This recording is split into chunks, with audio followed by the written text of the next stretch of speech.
ગિરિરાજની તરેટી અને યમુનાજીનો તટ, આ બંને એવા દિવ્ય સ્થાનો છે કે ભગવાન બીજે ક્યાંય મળે ન મળે, પણ આ બે સ્થાને તો પ્રભુની નિત્ય સ્થિતિ છે.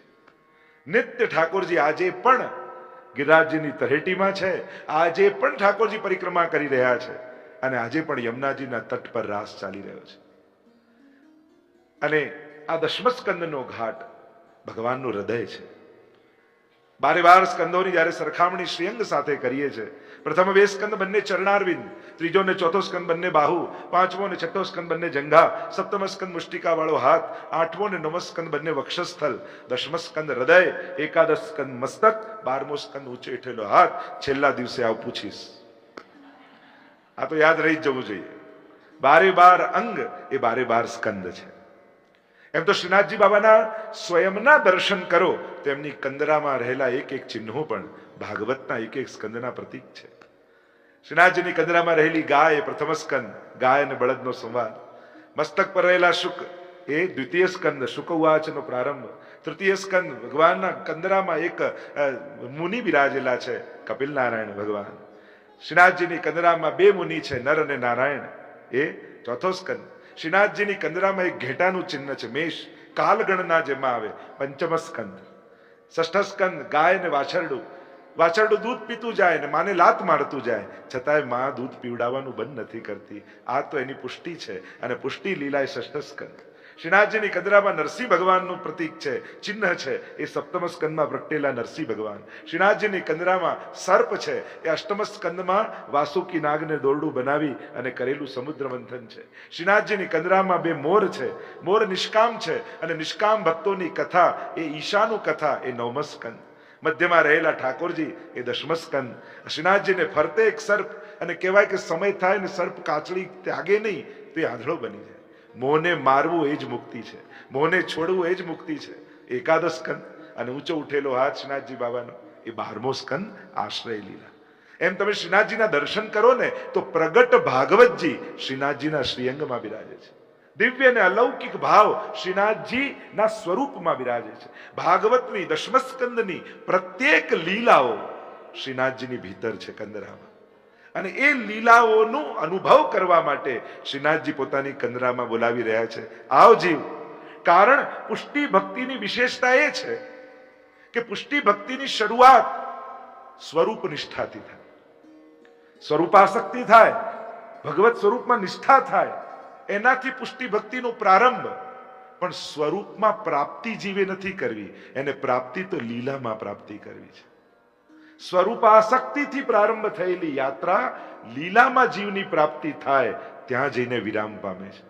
આપણે ભગવાનમાં ભળી નથી જવું, આપણે સ્વરૂપમાં મળી નથી જવું, તો મુક્તિ માર્ગ થઈ જાય, મોક્ષ માર્ગ થઈ જાય. આપણે પ્રભુમાં ભળવું નથી, પ્રભુની લીલામાં રમવું છે. એ સમસ્ત વ્રજભક્તોમાંથી એક વ્રજભક્ત, એક ગોપી બનવું છે, અને પ્રભુની રાસલીલા, દાનલીલા, માનલીલા, હોરીલીલા, આ સમગ્ર લીલાઓ દ્વારા પ્રભુના રસાનંદનો અનુભવ કરવો છે. આ પ્રક્રિયા એ પુષ્ટિ ભક્તિની છે. અને એટલા માટે પુષ્ટિ માર્ગમાં પ્રત્યેક લીલાઓની મહત્તા છે, એટલે જ મનોરથના દર્શનની મહત્તા છે. ઠાકોરજી તો એ જ હોય છે, મંગળામાં એ છે, રાજભોગમાં એ છે, શૃંગારમાં એ છે. પણ એમ થાય, ઓ આજે 56 ભોગ, આજે તો દર્શન કરવા જવાનું, આજે કુંવારો, આજે તો દર્શન કરવા જવાનું, આજે કુંજનો મનોરથ, આજે તો દર્શન કરવા જવાનું. તો મનોરથના દર્શન કરવા જવાના કે ઠાકોરજીના દર્શન કરવા જવાના? કેમ આગ્રહ? આજે આ મનોરથ છે તો દર્શન કરવા જવાનું. કારણ ઠાકોરજી આજે આ લીલા કરી રહ્યા છે, અને પ્રભુ એ લીલાના રસાવેશમાં બિરાજવાના છે. આપણે રોજ ઘણીવાર આપણે કોઈની પાસે કંઈક માંગતા હોઈએ ને કાયમ ના પાડતો હોય, પણ ક્યારેક એ બહુ મૂડમાં હોય ને, અને ત્યારે જઈને માંગો ને કે પ્લીઝ હેલ્પ કર, ઠીક છે આજે લઈ જાજા. મૂડમાં હતો તો નતો આપતો તોય આપી દીધું. એમ કદાચ આપણે ભગવદ લીલાના અધિકારી નથી, પણ મનોરથ હોય છે ને ત્યારે ઠાકોરજી એ લીલાના મૂડમાં હોય છે. અને જ્યારે એ સમય જઈને તમે સન્મુખ થાવ છો તો ઠાકોરજી કે ચલ આવી જાય. આપણો કદાચ અધિકાર નથી હોતો, પણ એ સમયે અર્થ સકળ તેનો સીધો, અને લીલા માહે તાણીને લીધો. ઠાકોરજી એ ભગવદ લીલામાં જીવનો અંગીકાર કરી લે છે. એટલે કે આપણે સ્વરૂપ પ્રીતિ, સ્વરૂપ આસક્તિ, સ્વરૂપ નિષ્ઠાથી આપણી ભક્તિનો પ્રારંભ કરીએ છીએ, પણ પ્રાપ્તિ ભગવદ લીલામાં કરવાની છે. આ વિભિન્ન પ્રકારની પ્રભુની જે લીલાઓ છે, જે મનોરથો રૂપે આપણે એ લીલાઓનો અનુભવ કરીએ છીએ. સારસ્વત કલ્પનું આપણને વિસ્મૃતિ થઈ ગઈ છે. જો પુષ્ટિ જીવ માનવામાં તો એ જ આવે કે આ દૈવી જીવ છે, ભગવદ લીલાનો જીવ છે, પરંતુ આપણને અનંત જન્મોનો અંતરાય થવાને કારણે આપણને વિસ્મરણ છે લીલાઓ. તો ફરી આપણું દૈવીપણું, ફરી આપણું એ વ્રજભક્તપણું આપણને યાદ કઈ રીતે આવે? એક વ્યક્તિ એક ટ્રેનમાં બેઠીને જતો હતો અને સ્ટેશને ઉતર્યો અને ઉતરતાની સાથે પોતાની યાદદાસ્ત ભૂલી ગયો. હું કોણ છું, ક્યાં હું આવ્યો છું? અને બધા પૂછે કે તારું નામ શું, તારે જવું ક્યાં છે? કે મને બધું ભૂલાયું, કઈ યાદ નથી મને. હું ક્યાંથી બેઠો, ક્યાં જવાનું છે, કોણ છું, મારું નામ, સરનામું બધું ભૂલાઈ ગયું. અને બધા ભેગા થઈ ગામવાળા કે આનું કરવું શું? એકે યુક્તિ બતાવી. એમ કરો કે આ જે ટ્રેનમાં આવ્યો એ ટ્રેનમાં પાછો લઈ જાઓ, અને પાછા જતા જતા ક્યાંક એને એનું ગામ દેખાશે ને તો નામ અને કામે યાદ આવી જશે. અને પાછો ટ્રેનમાં બેસાડ્યો. એક સ્ટેશન, આ તારું ગામ, મને કઈ યાદ નથી. બીજું સ્ટેશન, આ તારું ગામ, કઈ એમ કરતા કરતા જ્યાં 11મું સ્ટેશન આવ્યું, કહ્યું કે આ તારું ગામ, હા આ વૃક્ષો તો મેં જોયેલા છે, આ ઘરો તો મેં જોયેલા છે, આ સ્ટેશન તો મેં જોયેલું છે, હા આ જ મારું ગામ છે, આ મારું નામ છે, આ કામ કરું છું. બધું જ સ્મરણ આવી ગયું. એમ આ અનેકવિધ લીલાઓના મનોરથો કરી આપણને બધાને મહાપ્રભુજી નિત્ય લીલાની યાત્રા કરાવે છે. તું આ લીલાનો જીવ છું? ના, આ લીલા તો હું નથી જાણતો. તું આ લીલાનો જીવ છું? આ લીલા તો નથી જાણતો. રાસ લીલાનો મનો, હા હું તો આ જ લીલાનો જીવ છું, અને લીલામાં મારું આ નામ છે, અને હું આ દૈવી જીવ છું. અને આમ કરી કરી અને જીવને એનું ભગવદીયપણું, એનું વ્રજભક્તપણું, એનું આદિ દૈવિક સ્વરૂપ, એનો પરિચય જીવને ભગવદ લીલાના દર્શન માત્રથી થઈ જાય છે. અને વાર્તા સાહિત્યનું પ્રમાણ આપે છે, જ્યારે જીવો આ લીલાના દર્શન કરે છે ત્યારે એને એના સ્વરૂપનું જ્ઞાન થાય છે. અને એટલા માટે ભગવદ દર્શનની આપણે ત્યાં બહુ જ મહત્તા છે. ક્યાંક જોવા માત્રથી તમને તમારું પણ યાદ આવી જશે કે તમે કોણ છો, તમે ક્યાંના જીવ છો. એ ક્યાંક ભગવત મનોરથના દર્શન કરતા, સજાવટ કરતા કરતા, માળા પરોતા પરોતા ક્યાંક નિત્ય લીલામાં તમારી આ જ સેવા હશે, એની સુધી તમને થશે. એટલે સ્વ સ્વરૂપનું જ્ઞાન કરવા માટે ભક્તિ માર્ગમાં, પુષ્ટિ માર્ગમાં ધ્યાનમાં બેસવાની જરૂર નથી. આપણું ધ્યાન પ્રભુ પ્રત્યે રાખવાની જરૂર છે, પ્રભુનું ધ્યાન રાખવાની જરૂર છે. ધ્યાનમાં બેસવાની જરૂર નથી, પણ માથે બિરાજતા ઠાકોરજીનું ધ્યાન રાખશો, પ્રભુ કૃપાથી સ્વ સ્વરૂપનું ભાન થશે. આ ભગવત કથાઓ એવી જ છે, સાંભળતા સાંભળતા ક્યારેક કોઈક લીલામાં આસક્તિ થઈ જશે. આપણા 252 વાર્તામાં આવે છે, દક્ષિણમાં મહાગુસાઈજી પધાર્યા અને વચનામૃત કરી રહ્યા હતા ભાગવતજી ઉપર, અને એમાં ગુસાઈજી આવની લીલાનું વર્ણન કરી રહ્યા હતા કે જ્યારે વ્રજમાં સંધ્યાકાલ થાય છે, ઠાકોરજી બપોરથી ગાયો ચરાવવા માટે પધાર્યા છે વનમાં, અને આખી બપોર ગૌચારણ થયું છે, પણ જ્યાં સૂર્યાસ્ત થતા જોયો અને ઠાકોરજી અધર પર વેણું પધરાવીને વેણુના સ્વર ભર્યા. એવું અદ્ભુત વર્ણન ગુસાઈજી કરી રહ્યા છે. અને સંધ્યાકાળના સમયે વેણુનાદ કરતા બધી જ ગાયો દોડીને ઠાકોરજીની નિકટ આવી ગઈ છે. અને હવે પ્રભુ વેત્ર હાથમાં લઈ યો યો કરતા કરતા ગૌ વૃંદને લઈને પાછા ગોકુલ તરફ પધારી રહ્યા છે. ચારે બાજુ ધૂળની ડમરીઓ ઉડી રહી છે, ગોરજ આખા ગામમાં ફેલાઈ છે. પ્રભુ અધર પર વેણું પધરાવતા પધરાવતા અને પ્રવેશ કરી રહ્યા છે ગોકુલમાં. એવું સુંદર વર્ણન કર્યું. એવી ગાયો નંદ બાબાની. ત્યાં એક યુવાન બેઠો હતો. કથા પૂરી થઈ ત્યારે ગુસાઈજી પાસે આવીને વિનંતી કરી કે જયરાજ, આ લીલા આજે પણ થાય છે? હા વૈષ્ણવ, પ્રભુની લીલાઓ તો નિત્ય છે. આજે પણ આ લીલા ઠાકોરજી કરે છે. આજે પણ સાંજ પડે એટલે ઠાકોરજી વૃંદાવનથી ગાયો ચરાવીને ગોકુલ પધારે છે. મને દર્શન થઈ છે? હા, તને પણ દર્શન થઈ શકે. અને ગુસાઈજીની આજ્ઞા થઈ કે હા તને પણ દર્શન થઈ શકે, એટલે ચાલ્યો વ્રજમાં. કે આ લીલા થાય ક્યાં? તો કે વ્રજમાં, ગોકુલના પાદરે બેસો તો દર્શન થાય. આવ્યો વ્રજમાં અને બધાને પૂછવા લાગ્યો, રોજ ઠાકોરજી ગાયો ચરાવીને ક્યાંથી આવે? તો કે તો વૃંદાવનથી ગોકુલ પધારે, ગોકુલના પાદરે થઈને આવે. અને વિશ્વાસ ગુસાઈજીની વાણીમાં આજે પણ એ લીલા છે. બેસી ગયો પાદરે, સવારથી ભૂખ્યો તરસ્યો, બસ પ્રતીક્ષા કરે ક્યારે મારો શ્યામ ગાયોને લઈને પધારે. રાત પડી ગઈ, બીજા દિવસની સવાર, બીજા દિવસની સાંજ, આજે તો ઠાકોરજી આવશે ને. ત્રણ દિવસ થઈ ગયા. ભૂખ્યો તરસ્યો એક જ લાલસામાં ગુસાઈજીએ કહ્યું છે તો મને લીલાના દર્શન થશે. અને ઠાકોરજીને થયું કે આ ગુસાઈજીના ભરોસે મારી લીલાના દર્શન કરવા બેઠો છે, આની પર તો કૃપા કરવી જોઈએ. ત્રીજા દિવસની સાંજ પડી, એમાં દૂરથી વેણુના સ્વર સંભળાયા. કાન ઊંચા થઈ ગયા. મોટી મોટી નંદ બાબાની ધોળી ગાયો, જેના શિંગડા સ્વર્ણના છે અને થાપા લગાવેલા છે પ્રભુના હસ્તના, અને બાંધે ગળેલી ઘંટડીઓ ટળંગ ટળંગ ટળંગ કરતી અનેક ગાયોના વૃંદો આવવા લાગ્યા. અરે આ તો જે ગુસાઈજી વર્ણન કર્યા હતા એવી જ ગાયો છે, તો શું મને ઠાકોરજીના દર્શન થશે? અને એટલામાં ગાયો હટી અને સામે શ્યામ સુંદરના દર્શન થઈ ગયા. ઠાકોરજી આગળથી પધારી રહ્યા છે અને પધારતા પધારતા ઠાકોરજી ઉભા રહી ગયા પેલા વૈષ્ણવની પાસે. કહ્યું, તું ગુસાઈજીનો સેવક છું ને? હા. તો અહીંયા ક્યાં ઉભો છે? ચાલ મારી સાથે. અને હાથ પકડી ઠાકોરજી સદેને લીલામાં સ્વીકાર કરી લીધો. આ લીલાની પ્રાપ્તિ છે. ભગવત દર્શનથી લીલા રસનો અનુભવ થાય છે. એવી આ દિવ્ય કથાઓ ભાગવતમાં છે. નિરોધ લીલા એ દશમસ્કંદની લીલા છે. ચતુર્વિશ્ચ ચતુર્વિશ્ચ ચતુર્વિશ્ચ ત્રિવિશ તથા ષડભી વિરાજતે યૌસૌ પંચધાર દૈવમ, જે શ્લોક આપણે બોલી છે ને મંગલાચરણમાં, એ સુબોધનીજીના દશમસ્કંદની કારિકા છે. આખા દશમસ્કંદનું પ્રકરણ વિભાગ, એટલે કે જ્યારે આ શ્લોક બોલો ત્યારે તમારે દશમસ્કંદની બધી જ લીલાઓનું સ્મરણ કરવાનું. કારણ કે આ એક શ્લોક બોલી તમે આખા દશમસ્કંદનું સ્મરણ કરો છો. ચતુર્વિશ્ચ એટલે પહેલા 4 અધ્યાય જન્મ પ્રકરણના, 4 અધ્યાયમાં જન્મની લીલા છે. બીજું ચતુર્વિશ્ચ એ તામસ પ્રકરણની લીલા છે, 28 અધ્યાયની. પાછું ત્રીજું ચતુર્વિશ્ચ એ રાજસ લીલા છે, 28 અધ્યાયની. ત્રીજું ષડભી ત્રિભી ચતુર્વિશ્ચ ચતુર્વિશ્ચ ચતુર્વિશ્ચ ત્રિભી એ છે ત્રિભી એટલે જે સાત્વિક પ્રકરણ 21 અધ્યાયનું. અને ષડભી એટલે ગુણ પ્રકરણ, ઐશ્વર્ય વીર્ય યશસ્વી જ્ઞાન વૈરાગ્ય, એના એક અધ્યાય ટોટલ કરો તો થાય 87 અધ્યાય. અને મહાપ્રભુજી 3 અધ્યાયને પ્રક્ષિપ્ત માને છે. જે બ્રહ્માજીને મોહ થયો એની જે લીલા આવશે, મહાપ્રભુજી કહે કે આ સારસ્વત કલ્પની લીલા નથી, કારણ કે આ કલ્પમાં બ્રહ્માજીને વચન પ્રભુએ આપેલું છે કે તમને મારી લીલામાં ક્યારે મોહ નહીં થાય. અને આમાં તો મોહની લીલા છે, એટલે કે હું લીલા થઈ છે પણ સારસ્વત કલ્પની લીલા નથી. અને એટલા માટે 3 અધ્યાય પ્રક્ષિપ્ત, એને ઉમેરો તો ટોટલ થાય 90 અધ્યાય. અન્ય સર્વ સ્કંદો કરતા દશમસ્કંદ એ વધારે વિસ્તારયુક્ત છે. નિરોધ લીલાનું વર્ણન છે. નિરોધનો અર્થ કર્યો પ્રપંચ વિસ્મૃતિ પૂર્વક ભગવદ આસક્તિ નિરોધ. પ્રભુ આ દશમસ્કંદમાં જે કાંઈ પણ લીલા કરશે એનો ઉદ્દેશ્ય શું છે? ભક્તનો ભગવાનમાં નિરોધ થાય. 3 કાર્યો પ્રભુ કરશે: દેવોનું, અસુરોનું મર્દન, દેવોનું દમન અને ભક્તનો નિરોધ.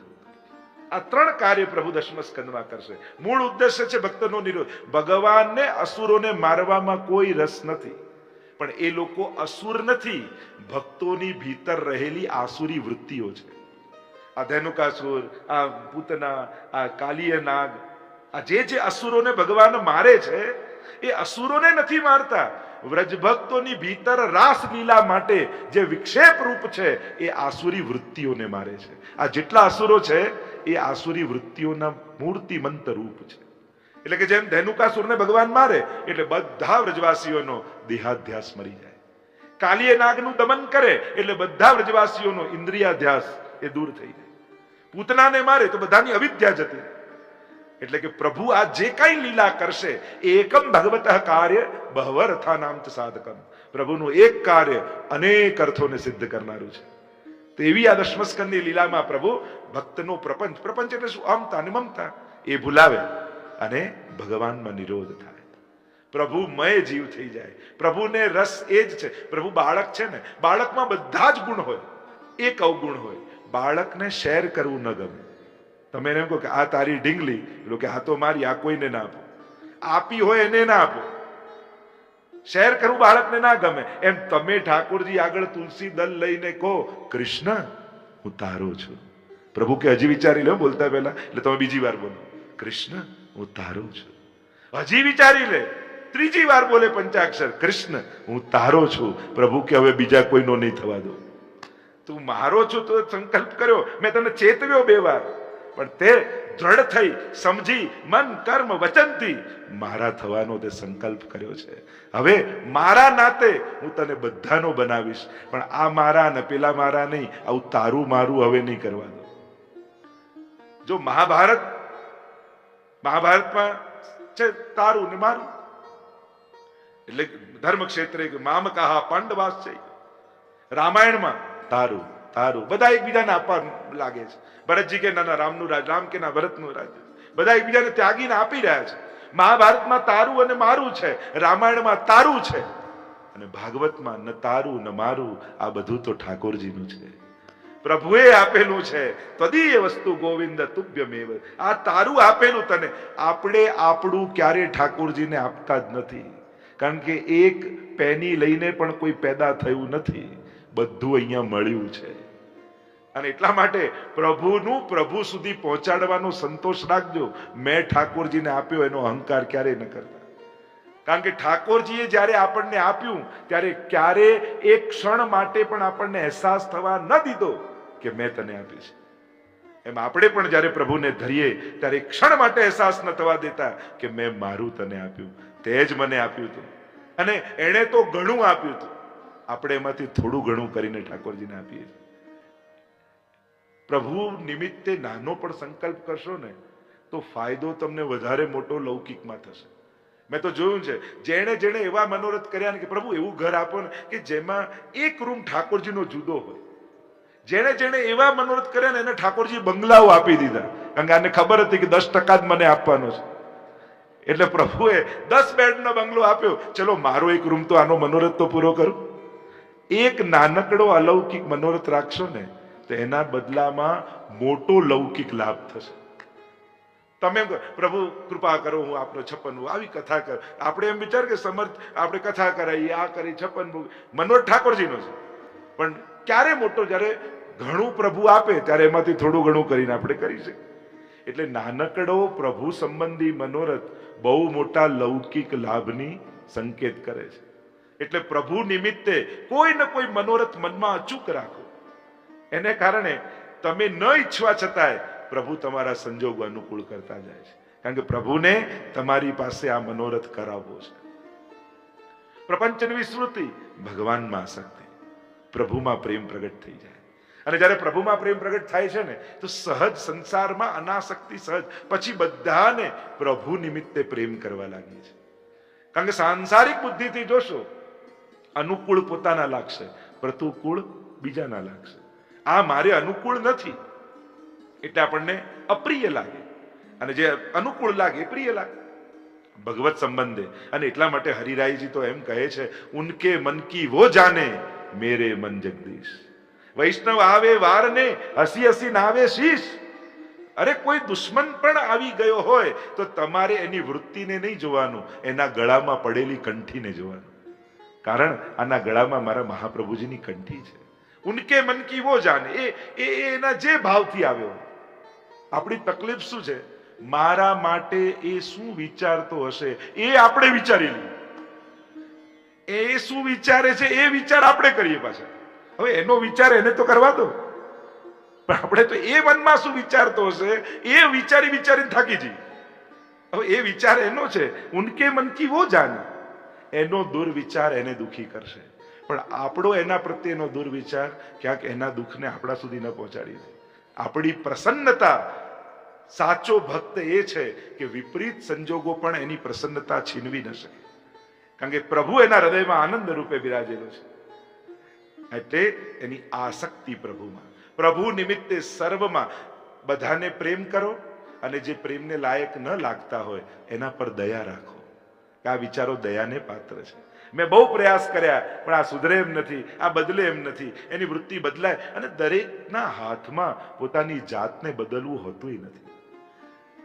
દરેકના હાથમાં પુણ્યો લખેલા હોતા નથી. આપણે માની કે બધાએ કરવું જોઈએ, પણ એ તો જેના હાથમાં પુણ્યો લખ્યા હોય ને એ જ દાન આપી શકે.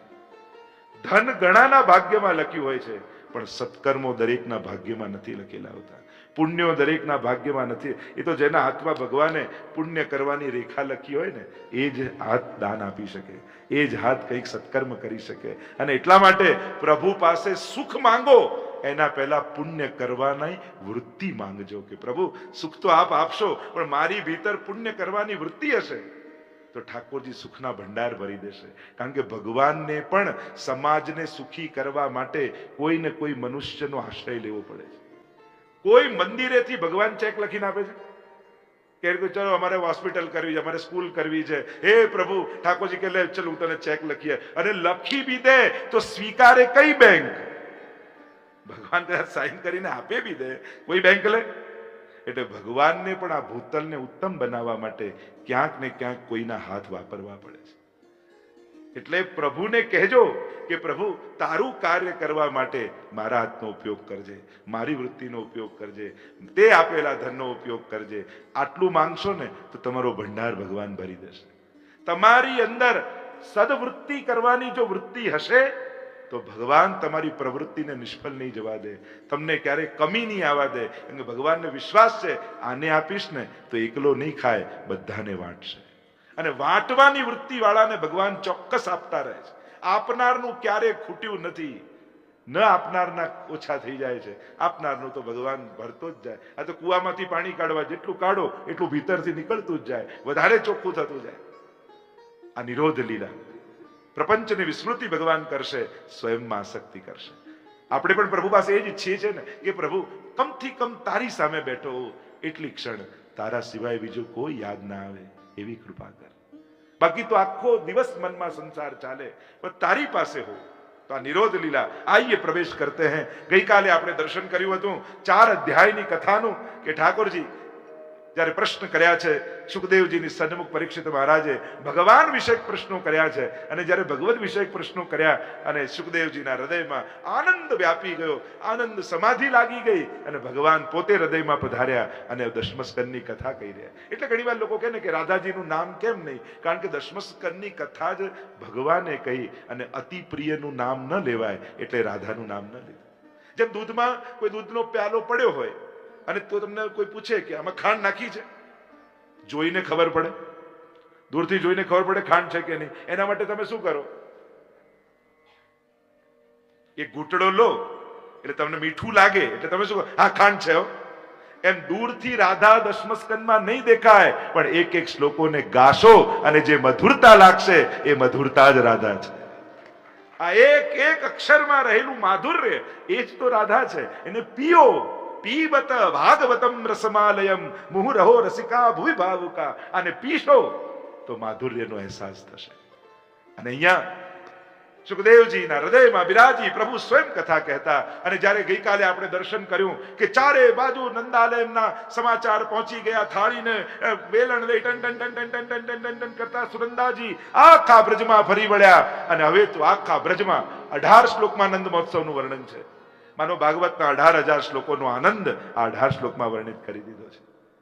સ્વયં પ્રભુ પ્રગટ થયા છે, અને પ્રભુ જ્યારે પ્રગટ થાય છે ત્યારે વ્રજમાં કેવો આનંદ વ્યાપી જાય છે એનું વર્ણન સ્વયં સુખદેવજી અહીંયા કરતા કહે છે કે જ્યારે નંદસ્ત્વાત્મજ ઉત્પન્ને જાતા લાદો મહામના આહુય વિપ્રાન વેદ જ્ઞાન સ્નાત સુચિર અલંકૃત.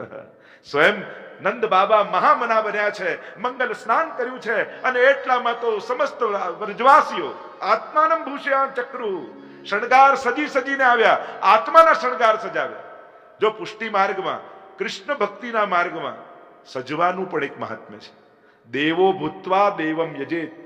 એટલે ઘણીવાર જો કૃષ્ણ ભક્તો હોય ને એ પાગ પહેરે, માળા પહેરે, કુંડળ પહેરે, બુટી પહેરે, આ બધા કૃષ્ણ જેવા થઈને જાય.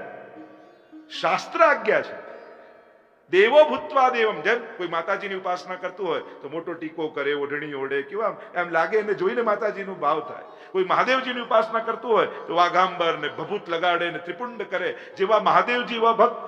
શાસ્ત્ર કહે છે જેને ભજો એવા થઈને ભજો.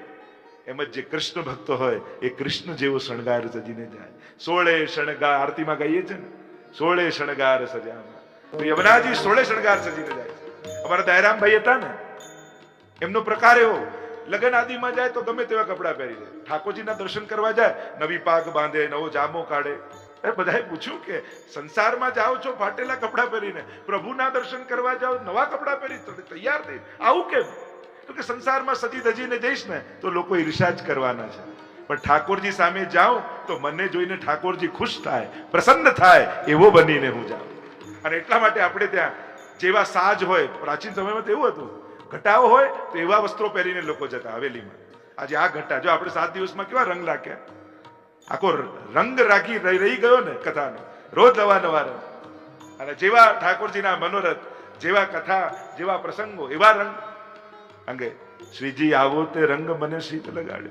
બીજો ચડતો એ નથી એ કે રંગ. આ તો નિરોધ લીલા છે કે પ્રભુનો રંગ એવો ચડી જાય. કારણ કે આ દુનિયા છે ને, બધા હાથમાં રંગ લઈને ઉભા છે. કોઈ સત્તાનો, કોઈ પદનો, કોઈ પૈસાનો, કોઈ વૈભવનો, કોઈ યશનો, બધા એના રંગમાં આપણને રંગવાના પ્રયાસ કરે છે. આખી દુનિયા પોતાના રંગમાં સામેવાળાને કેમ રંગી દેવો એની ફિરાકમાં જ રહે છે. પણ ભક્તો કહે અમારા પર તો એવો શ્યામ રંગ ચડ્યો છે, ગમે તે રંગ નાખશો કાળાશ જ વધવાની છે અમારી અંદર. કાળા રંગમાં ગમે તે રંગ નાખો એની કાળાશ જ વધે ને. મારો છું મારો થઈ જાય. બસ આ જ પ્રભુની લીલા છે. પ્રભુ એના રંગે રંગી દે છે.